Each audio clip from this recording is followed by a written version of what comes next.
ไปนี่ว้าวผู้บ่าวเขาขึ้นก้อนแล้วปอดบ้านเวียงสื่อเสียงเจ้าดังสง่าเจ้าหูอยู่บ่น้องลาว่าอ้ายเตียงมาหาสาวบ้านเวียงน่ะดาวเอิ้นดาวก็ได้หรือว่าดาวละลาก็ได้แม่นบ่โอ้ไอ้มักกินดาวคู่เช้าเลยได้กาแฟดาวนะเอาสบายดีน้องซื้อล่าอีก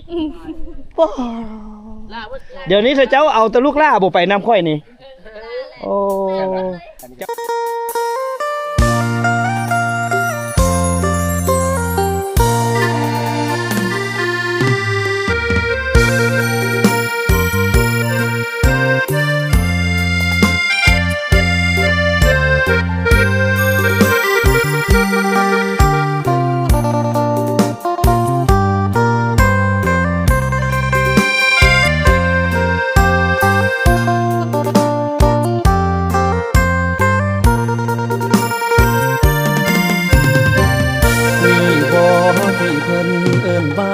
สายแนนอยู่คนละแดนยังได้มาเป็นแฟนกันพี่เป็นหนุ่มไทยข้ามฟ้าจากเมืองบึงกาฬหอบใจสงสารขึ้นทางปากสันธานี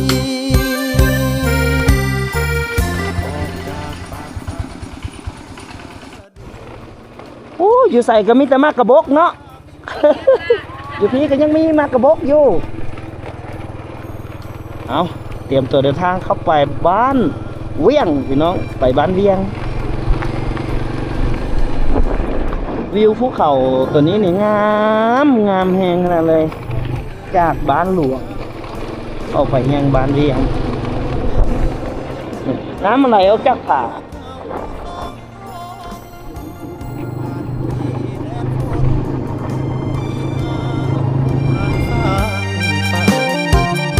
กอดกันร้องไห้หลายคราวยังสู้กัดฟันหยัดยืนข้างกันแม้วันยากปางตาด้วยเกียรติผู้ชายทายให้สัญญาบ่สิ้นชีวาแม้ดาวจะหา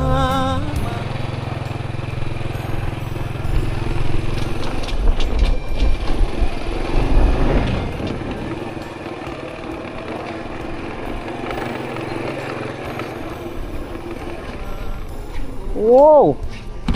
ควายโตควายใส่เงินบ่เอดิทางนี้โอ้ยเข้าพิษเลี่ยมแล้วเข้าพิษเลี่ยมล่ะสบายดีเข้าพิษเลี่ยมเข้าทางนี้ได้บ่โอ้เดี๋ยวกลับคืนออกไปผู้บ่สุกโอ้สบายดีฟ้าวท่าแล้วแต่เฮาทางดีแต่เฮาทางดีหรือถ้าเฮาแล่นร้อยพุ่นน่ะป๋าปักซิบเลยแหละแล่นร้อยเลยโอ้สบายเป็นน่าได้คือฝนตกเคยเข้านี่บ่ได้ติมันคาหัวเลยโอ้ยหัวแผ่นเดียวนั่นเนาะไปเดี๋ยวเข้าไปหั่นหมอนี้บ่หมอผู้ชายฮะโอ้ยันใหญ่แท้เสื้อนี่ไปเดี๋ยวเครื่องไว้ก่อนเอาเครื่องไว้ก่อนนี่ตกควายโอ้เข้าพิษเทือนน้อยเดียว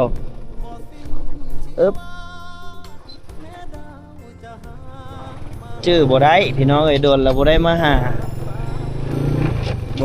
เดียวก็เลยบ่ชื่อ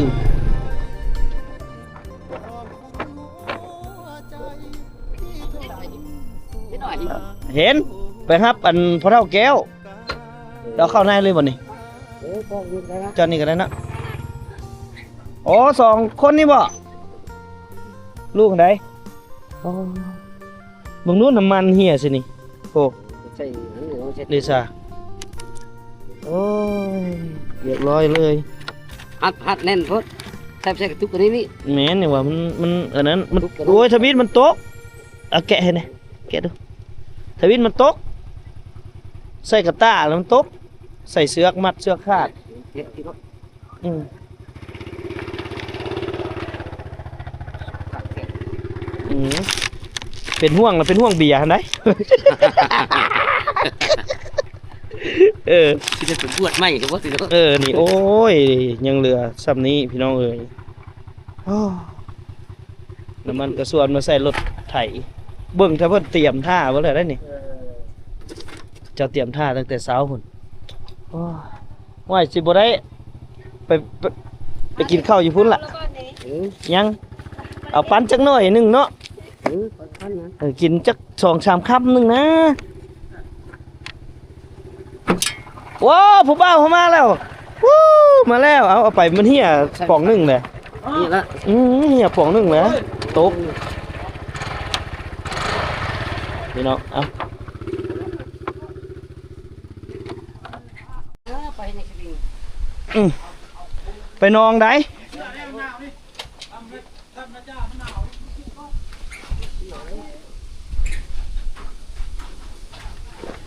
อึบโอ้ บอลนั้นเลยนะเจ๊อ่ะบอลมาคั่วขึ้นมาตับ เดี๋ยวนะห้องท้องจักหน่อยหนึงก่อนบ่ได้เด้อเฮ้ย เลือกกะห้างใต้องค์ ใส่มาพี่ใส่อีกผู้หนึงเด้ใส่ออกมาลูกออกมามาเอาเสื้อน้ำเบาเตียงไว้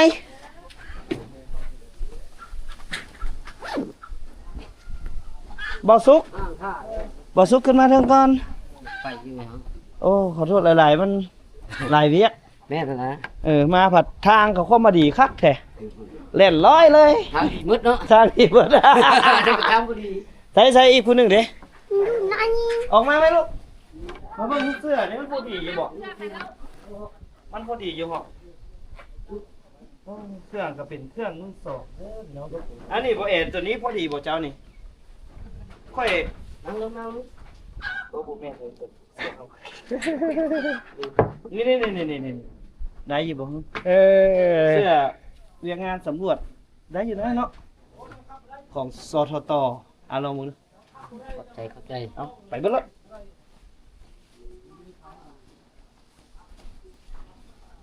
ถ้าเครื่องท่าเช้าว้าวเฮ็ดไปอยู่ ลงมาเดี๋ยว เบิ่งอยู่ ไก่ ว่ะ ตัว เด้ถ้าผู้บ่าว เออ ถ้าผู้บ่าวนี่เสื้อตัวนี้จักอีนางนั่นได้บ่ ได้ไปเอาเชือกนะ อันนี้ลูกอ่ะ นั่งลงไหมนั่งลง มือเด้อขอบใจเด้อ นี่เสื้อแขนยาวนี่ เอาไว้นะ อันนี้ตัวนุ่งพอดีไว้ตัวลูกบุ้งเนาะตัวลูกบุ้งลูก โอ้พอ นี่ ดี โอ้ แท้ เสื้อหนาได้ตัวนี้ได้อุ่นแล้วตัวบังแพงหนึงก่อตัวนึง800,000พุ่นน่ะตัวนี้น่ะ ขอบใจเด้อ โอ้เก่งหลายลุกขึ้นลุกออกวู้หล่อแท้เสื้อกันหนาวนี่ได้บ่ลูกพอดีเนาะนี่เสื้อนั่งผู้ใดผู้สาวเห็นกระปั๊บบึกซิบแล้วแหล้วอันนี้นางอ่ะโอ้ไปละ แล้วอะไรมาจบ เอาไปให้น้องเอ้ยเก่งหลายมาเอาลูกอ่ะเอาไปให้น้องเด้อลูกเด้อไปป้าแม่นเพียงอันนี้ปู คุณน้ำแหละ ป้าผู้ทุกเพียงอันนี้คือกระดกกระโดดเลย เอ้ย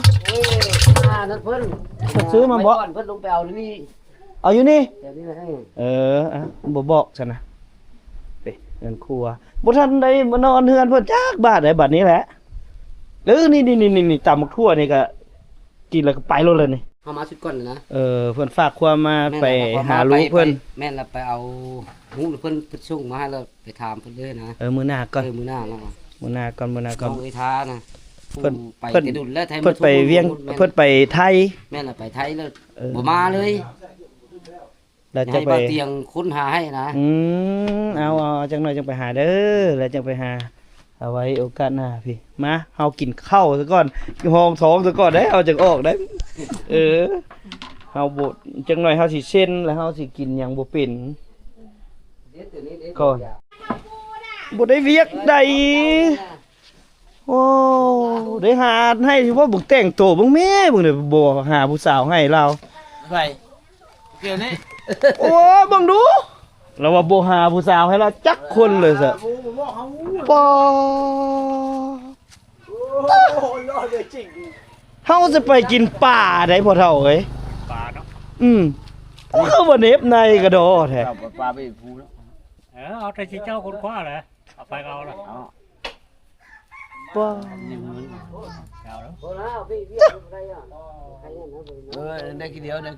บ่อีว่าก็ได้กี่วาดเลย โยแต่งตัวซำนี้แล้วบ่มีผู้สาวเฮียงข้างจักคนสิบ่ได้จักหน่อยเลยเด้อ เอาเพลงชิปเลย ระดับสำนีเบิ่งดูนี่หมวกก็มีส่งเกิบเน็บในซำนี้แล้วเรา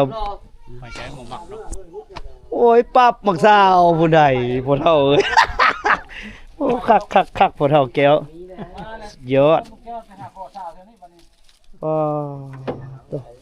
ข่อยหาก็เห็นเจ้าแต่งตัวแบบหล่อที่สุดใ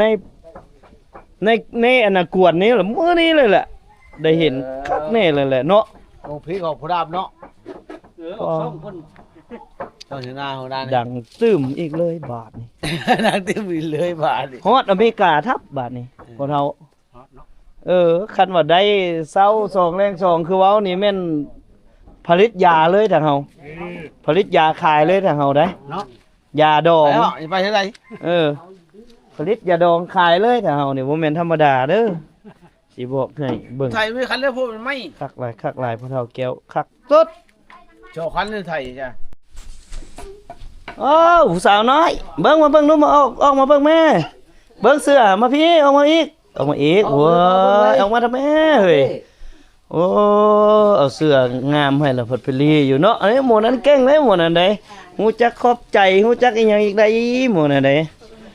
มาตำบักทั่วห้องท้องก่อนพี่น้องก่อนจะออกเดินทางที่เฮาก็บ่แม่นธรรมดาบักทั่วให้บัดนี้แต่แซ่บหลายแซ่บแท้มันเพิ่นครับ นายน้องคุย ก็เดียวว่าพ่อเฒ่าแก้วครับเจอว่าเอาผู้สาวเฮียงข้างเลย เข้าย่างนะ ไปใจพูดท่าแต่เช้าเล่าท่า เบียร์แก๊สนั่นละพัน ว่าตัวอันท่าว่าจังเมาสำนี้นะขั้นท่าได้นี่ได้ก็เชิญสิกินหัวเนาะพ่อเฒ่าขั้นท่ายังเมาสำนี้ละ ลูกสาวเนี่ยผู้ชายนี่ผู้เฒ่าได้ บ่พ่อเฒ่าบ่น่ะไสล่าล่าก็ไปติกันนั้นล่ะว่าฮะเดี๋ยวให้เบิ่งสาวบ้านเวียงบ่บ้านหลวงบ้านนี่บ้านเวียงแล้วเนาะสาวบ้านเวียงบ่สุกเบิ่งดูผู้สาวพุ่นเนี่ยผู้เฒ่าอยู่จังนี่ พ่อเฒ่าได้เท่าใดแต่ว่าต้องซื้อเหล้ามาผู้ชายหลายคนนี่ ไปน้ำกันนี่แหละเดี๋ยวให้เบิ่งให้เบิ่งน้อยๆก่อน โดยเอาให้ผู้เฒ่ากินอะไรเบียร์นั่นผู้เฒ่ามานี่ไปนี่ไปผู้ดอกวัน อีละเหลียวหน้ามาน่าสวยมากเอาบ่าวสุกบาทนี่ซื้อเบียร์มาหน่อยแล้วบ่าวสุกบาทนี่กระเจ้าว่าผู้สาวอยากไปน้ำหลายแต่รถไถบ่พอคันคนผู้สาวเบิดบ้านเวียงไปนี่บ่พอรถไถ2คันน่ะฮู้ว่าบ่เตียงคำมาแล้วปุ๊ดอยากมาหาอดใจเดี๋ยวสิไปยามเบิดคู่เฮือนดอกผู้ใดบ่ได้ไปกินปลาน้ำงวดนี้ก็อย่าฟ้าวน้อยใจเอาไว้เดี๋ยวสิไปหาฮอดเฮือนบ้านหลวงเขาจะมาว่ะ บ้านหลวงนี้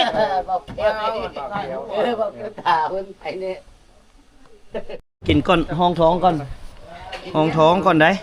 เอาเดี๋ยวห้องท้องก่อนจังไปกินปลาพี่น้องห้องท้องก่อนเด้อบ่เตียงคำต้องขออนุญาตห้องท้องก่อน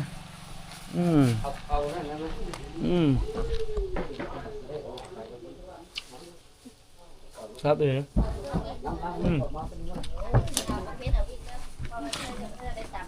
มักทั่วนี่ก็เป็นมักทั่วให้ได้นี่มักทั่วสวนธรรมชาติทั่วปลูกธรรมชาติแซ่บแห้งไปมันหยดสิไปเป็นมูลยอดเบิ่งระบบตู้เย็นเพิ่นเด้อพี่น้องเด้อเบิ่งดูเฮ็ดอันใดอัดในใดบัดนี้อัดเข้านี้กึ๊บเฮ็ดอันใดต่อดึงซะ ฉันลูกพัดออก แต่เย็นคือเก่าคือกัน เย็นคือกัน วันรุ่นนี้ผมมีบ้านขาย บ่มีขายแท้บ่มีขายเลย ทั่วประเทศลาวนี่ดูนี่ ทั่วโลกนี่แหละ บ่มีขายทั่วโลกนี่ฮะแม่มากินน้ำบ้าไว้กินข้าวน้ำบ้าไว้โอ้หล่อเถอะว่ะโอ้งามแท้ได้เสื้องามเสื้อหล่อคักหลายไปเตรียมตัวใส่ข้าวอีล่าเลยซะโอ้ยเอิ้นมาพี่ได้เอิ้นมาพี่ได้เอิ้นมาขึ้นน้ำใจเฮาได้ไปนี่ว้าวผู้บ่าวเขาขึ้นก้อนแล้วปอดนี่พี่น้องน่านพอเท่าแก้วโอ้ยมือนี้เป็นพระเอกของบ่อเตียงอีกมือหนึ่งมือนี้สิพาไปเซยมือนี้พาผู้สาวไปเซยมือนี้ กินปลา ไปกินปลาไปบ้านนี้ผู้สาวเอ้ยไปกินปลาน้ำผู้บ่าวเด้อพอเท่าแก้ว บ่ฮึ่ม บ่ว้าวได้ผู้บ่าวซ่าบ่าวลือได้นี่ได้ บ่ฮึ่ม บ่าวเฮิมเนาะบ่แม่นบ่าวเท่าได้บ่าวเฮิมได้มาชิป ไปเตรียมตัวพี่น้องๆป้าตัวมาเลยพี่น้องสาวบ้านเวียงผู้สาวบ้านเวียงสื่อเสียงเจ้าดังสง่าเจ้าหูอยู่บ่น้องลาว่าอ้ายเตียงมาหาสาวบ้านเวียงน่ะเป็นเพลงเลยสำบายดีชื่อว่าล่าน้องล่าสาวบ้านเวียงอ้าวพาวแต่ไปมาอยู่น้ำเดียวกันดูโอ้ยมาทักทายกันก่อน อันนี้เด้ชื่อว่าหืม ดาว น้องดาวเอิ้นดาวก็ได้หรือว่าดาวละลาก็ได้แม่นบ่โอ้ไอ้มักกินดาวคู่เช้าเลยได้กาแฟดาวหั่นนะเอาสบายดีน้องซื้อล่าอีกว้าวเดี๋ยวนี้เธอเจ้าเอาแตะลูกล่าบ่ไปน้ำค่อยนี่โอ้เจ้าฮู้จักอันบ้าวแก้วบ่บ้าวแก้วบ้านหลวงอะเจ้าฮู้บ่เจ้าฮู้บ่ฮู้อยู่บ่เราล่อได้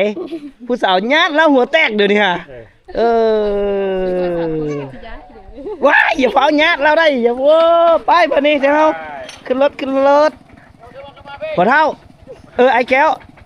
เราบ่แก้วบัดนี้ ผู้สาวสีญาติเดี่ยวได้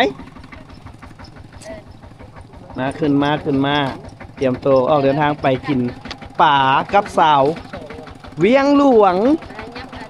สาวบ้านหลวงบ้านเวียงขึ้นเบาซุกโอ้เบิ่งแม่อันนี้ก็อยากนั่งข้างผัวแป๊ดเลยเนาะโอ้ย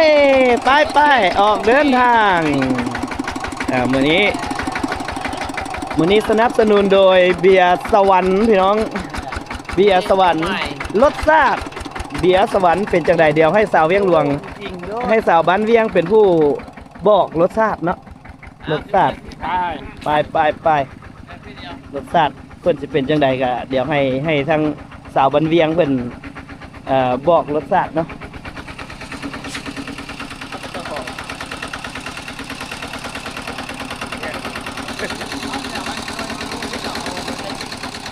ไปแล้วพี่น้องไปบ้านนี้เดินทาง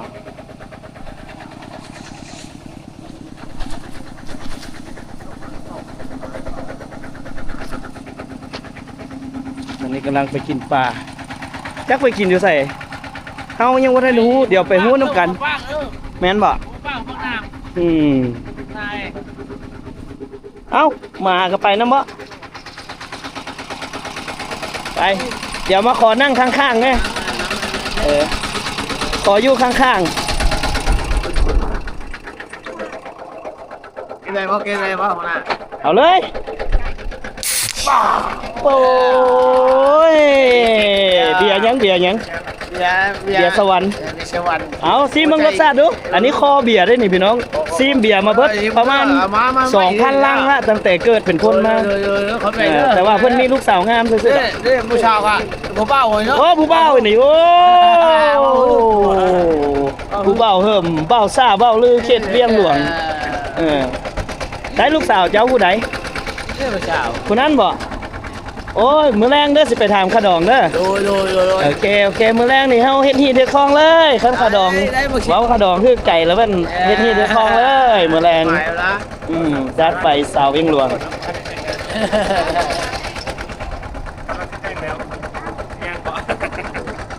อย่าเฝ้าเอาเถอะให้ไอ้ได้เที่ยวมาดูเนี่ยเนาะสองล่าน้องล่าดาว อันนี้จบเลยล่าดาว ดาว เบ้า ดาวไว้นะ สาวบันเวียงกับเบ้าบันหลวงจวดบรรยากาศดี ว่า แน่ ว่าฮือพี่ชับ ผู้เบ้า เอาฮือได้ เบ้าเพิ่มโอ้นั่นบ่ไม่เท่า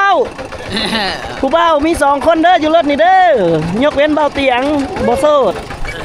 ผู้เบ้าไปบ่โอ้ยเอาผู้เบ้าไปนำมีจักคนหนึงเอาก็บ่ไปเนาะเอาบรรยากาศพี่น้องตอนนี้พวกเรากำลังจะเดินทางไปกินข้าวปลากับสาวบ้านเวียงมีบ่เพลงสาวบ้านเวียง มีปะ โบลากินเบียร์ก็ได้จ้ะ เอาสบายมีพอเท่าไปสิบ่สุกเลยบ่มีหยังหลายแล้วเอาเบียร์มาสู้อย่างเดียวเอาเบียร์มาสู้ อ๋ออย่าชุบ เยอะ ชุบเว้ย เพื่อนยั่วพอเท่าเมาแล้วว่าที่เคยรับก่อน บ่ได้ล้มลูกสาวเขาครับ ไม่ใช่เราไถ่นะ ว่าสิล้มลูกสาวเขานะว่ายั่วพอเท่านอนเหรอ อย่าละชุบ อยู่ไสซื้ออยู่ไส ร้านหนึ่งกายแล้วกัน อ้าวก็ไปซื้อได้ไหมไปจักพันห่อจักพัน เอาเป่านึง ห่อจักพัน 6,000 เอาคักแม่ไม่เคยโอ้ย บอลนี่ไปบอลจะพื้นนี่ไปเลยขายยัง เอาไปหน่อยตก ไปแล้วถูก เอา4,000 6,000บ่เอาไปเปล่าฮือ เอาไปแล้วต้องไปที่ ไปบ่สุกไปน้ำผู้สาวเนี่ย มาชุบไปเบิ่งหายเขาสิแม่เดี๋ยวก็ได้เนาะ ไปเบิ่งหานเบิ่งหอหน่อยเด้อ น้องอยากได้อีหยังก็ซื้อสู้น้องเนี่ย ตื่นเลยน้องเลยเนาะ ทางกับก้อน สาวบันเวียงวันนี้ โอ้เบาสุก เลยเนาะ แล้วเอาพิสูจน์สิได้ใจไผไปคล้องมื้อนี้สิได้ใจไผไปคล้องมื้อนี้ สวดยวด อย่าป้าไปใช้เงินนี่อย่า เห็นบ่ค่อยว่าละ อะไร ค่อยว่าละบอกแล้วแม่นบ่ว่าเลือกคนหล่อความเสี่ยงมันหลายเสี่ยงสิเสียใจเพราะเขามีใครคนอื่นรุมจองเอาไว้เลยโอ้ใส่เงินบ่เป็นเท่าว่าแม่นบ่เท่าบอกแล้วแม่นบ่ว่าเลือกคนหล่อความเสี่ยงมันหลายบ่เท่าแก้วยิ้มหลายค่อยมางวดนี้พาค่อยไปทั่วกวดเลยเด้อมา ไปตามเนาะ เดี๋ยวต้องมีพระเอกถ้าไปผู้ใดทึกใจเจ้าล้มผู้ใดทึกใจบ่สุกล้มสองผู้บ่าวเด้ไปด้วยกันอย่าญาติกันได้สิบอกให้ ถ่ายคือหลังมันไหมถ่ายไม่ได้เสียบนี่ก็ได้ เนาะก็บ่เอาวิวเลยเขาสิว่าแล้วเนาะเอาแต่คนน่ะไผบอกให้เจ้ามีลูกสาวงามว่าก็จะฆ่าแต่ลูกสาวเจ้านั่นแหละ เราพระอีบัดนี้ โอ้ยเอาพี่น้องเดี๋ยวตอนนี้พวกเรากำลังจะเดินทางไปกิน ทางยักษ์เลยทางยักษ์เลย ไปกินป่าทางมันบ่ได้ยากดอกเฮานี่ยากเองนะ พอเป็นที่ลุกเป็นที่เลย มันก็อยู่พอมันโอ้มันเป็นแม่งอย่างเฮ็ดเอาพ่อน่ะ โอ้มาโห โอ้กล่องเสีย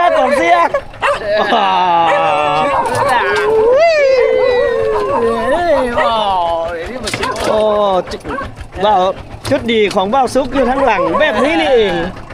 โอ้รถเบรกหน่อยนึงบ่ได้เลยปล่อยเนื้อปล่อยตัวมาเลยโอ้ยบ้าวรักสาวได้ไหนบ้าวรักสาวบ้าวคำเกิดกับสาวเวียงหลวงบ้านเวียงเอาเบิ่งทางนี้เนี่ยโอ้ คือสัญญาณเนาะวันนี้เป็นสัญญาณเลยเป็นสัญญาณเดียว จังหน่อยเบิดสัญญาณนั่นบ่ ไม่แล้ว ไปเดี๋ยวเราไปกินปูกินปลาก่อนพี่น้องเอ้ยบาทนี่ แต่ผ่านเต่าทางเลย เตาถ่านบ่นี่บ่แม่นกล่องที่ทรายเนาะโอ้ยค่อยแล้วว่ากล่องที่ทรายบ่แม่นเนาะเตาถ่านบรรยากาศสุดยอดเลยพี่น้องโอ้ โอ้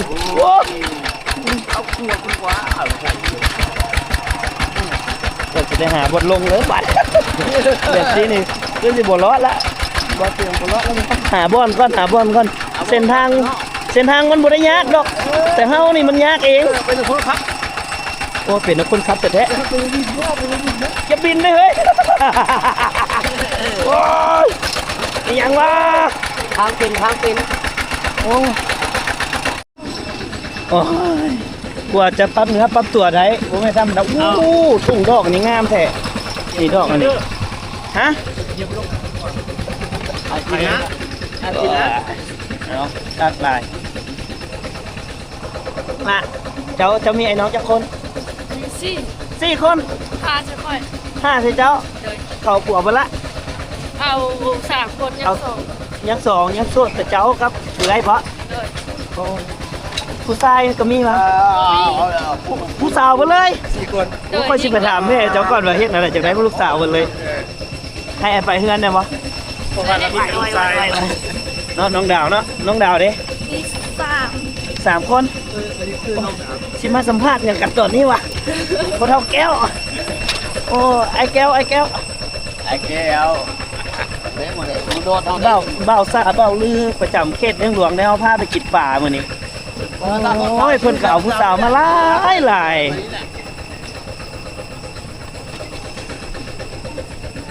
ตอนไอ้มา3 ปีก่อนคือบ่เห็นท่าเจ้าอ่ะเจอ ฮะบ่ ยังก็กระบอกอยู่ ยังน้อยอยู่แสดงว่าไอ้เท่าขึ้นแล้วนี่เนาะแล้วเป็นสาวอะไรแสดงว่าไอ้เท่าละ เอาคนหล่อเนาะไม่นานโอ้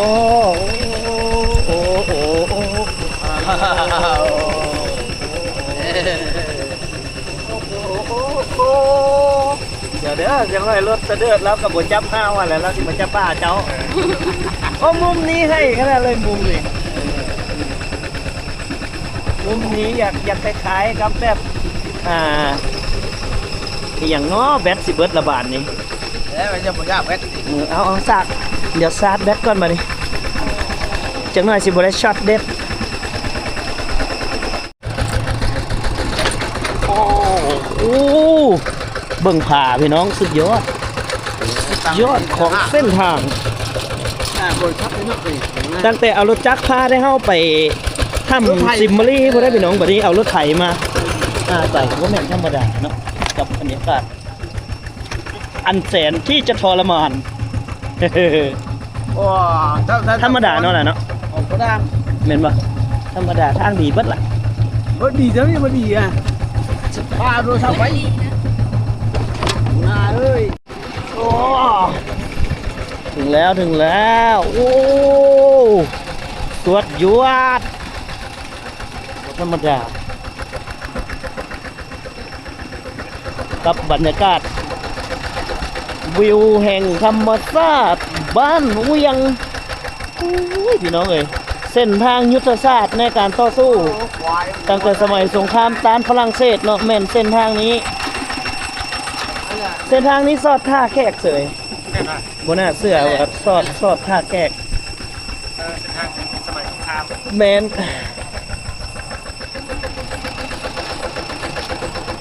ถึงแล้วอันนี้พวกเรากำลังจะเดินทางเข้าไปสู่พื้นที่ที่พวกเราไปกินปลากัน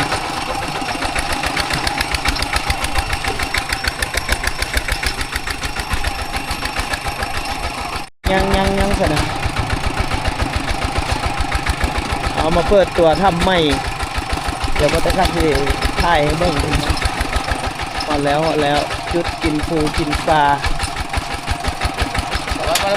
งานลูกว่ายุคนั้นว่าผมไม่รู้แล้วว่าไม่ไปไหนมันนักจะทำ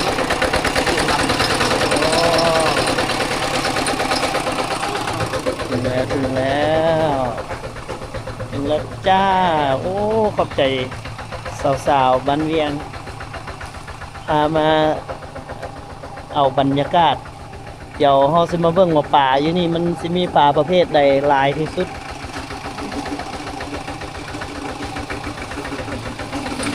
ของเขามา2คันรถมื้อนี้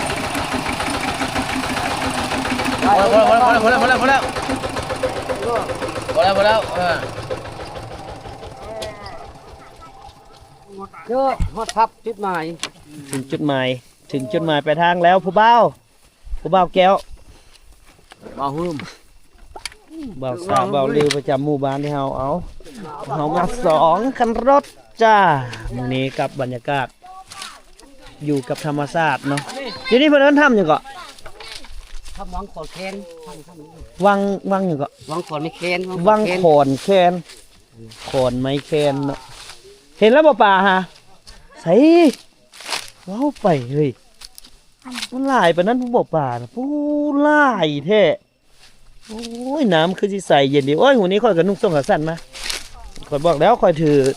เกือบธรรมดามากก็ดี ทอด เนาะถอดออกอะไรเนาะกับ3 สาวพี่น้อง อันนี้ก็น้องสาวล่าคือสูงพอ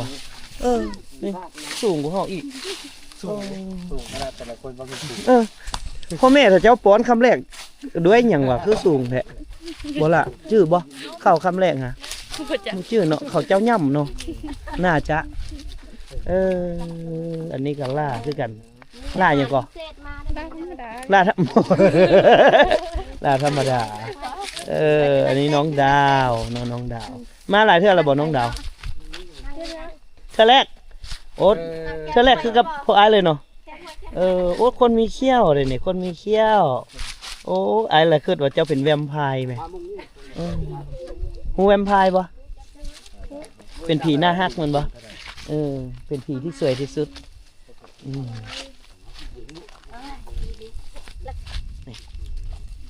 สูงร้อยเท่าไหร่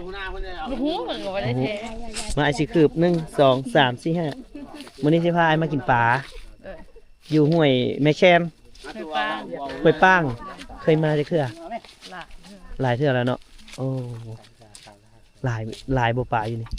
ปลาหยังส่วนใหญ่ ปลาขาว ปลาขาวโอ้ปลาคอมีบ่มีอยู่เนาะมีมั้งเอ้าเดี๋ยวเอานี่เขาจะมันมากินเขตนี้จะเป็นเขตที่อุดมสมบูรณ์ที่สุดพี่น้องเป็นเขตที่เขาจะมักมากินปูกินปลาอยู่จุดนี้หลายเนาะอันนี้ก็มื้อนี้บ่ได้คำจะให้พี่น้องได้ฮู้จักก็คือน้องล่า2คน2ล่ากับ1ดาวติดดาวให้2ล่าน้องดาวนี่มาเทื่อแรกเนาะสำหรับน้องล่านี่มาหลายเทื่อแล้วมันบ่เทื่อแรกคือกันโอ้เป็นครั้งแรกของน้องนี่นะคิดว่าอยู่นี่แหละแม่เคยมาอยู่บ่ทางเคยมา แสดงว่าเป็นครั้งแรกของไอซุกคือกันไอซุกกับครั้งแรกที่ได้มาแต่น้องล่าจิกหลายเทื่อแล้วเนาะแน่จะได้ก็เอาประสบการณ์ให้ไอซุกหน่อยเด้อกับการงมป่าไปเจ้าละพาไปไปโอ้ยผู้บ่าวค่อยดังไฟ บ่หืมเลย คิดเบิ่งว่าลายหรือบ่ลายพี่น้องปลายังพวกนั้นได้หาแต่พวกเฮาดังไฟท่าเลยนี่แล้วพวกเฮาจะไปหาปลาความมั่นใจของพวกเฮาเชื่อใจเลย แม่นบ่มันไหนมันอันนี้รถไหนเนาะอยู่นี่ความอุดมสมบูรณ์มันบ่แม่นธรรมดาได้พี่น้องเอ้ยดังไฟท่าเลยเด้อไอ้แก้วจะดังไฟท่าเด้อค่อยสิพาสาวๆไปปอเกือบเจ้าสายมันไปเสยเดี๋ยวนี้ อยู่ที่พี่ประธานเนี่ยเขา บ่ทันได้โอ้เดี๋ยวเบิ่งดูอันนี้นี่ก็ฮีทใส่ในได้พวกเฮาเอ้ยนี่ได้โอ้ ให้มันหาใจได้ โอ้ยให้มันหายใจเด้ว่าซั่นโอ้ซิบบ่ฮีทอ่ะปล่อยมันหายใจโอ้ไปดังไฟแล้วพวกเฮาก็สิไปหาปลากับ3 สาวไปหาปลาเด้อตอนนี้ไปหาปลาอันนี้มันหยังก่อนอันนี้ นี่ค่ะเครื่องหม้อน้อย โอ้ ซุป ใส่ หม้อน้อย ใส่หม้อน้อยเอามาดู อันนี้น้ำหม้อน้อยเอาหม้อน้อย มาสาวๆมากินหม้อน้อยหน่อยนะมา นี่สาว มาลองมึงดูมาสาวน้อยนะมาผู้สาวน้อยอันนี้ผู้สาวน้อยแท้ได้นี่ได้ สาวน้อยแต่อยากมา บ่ซุกมานั่งหน่อยนึงมาเข้ากล้องไอเตียงคำนักกายนะไว้เข้าแล้วจะดังได้ซีมึงนู้กินมึงนู้ล่ะเจ้าภาพต้องกินก่อนได้ยานได้อายก็ได้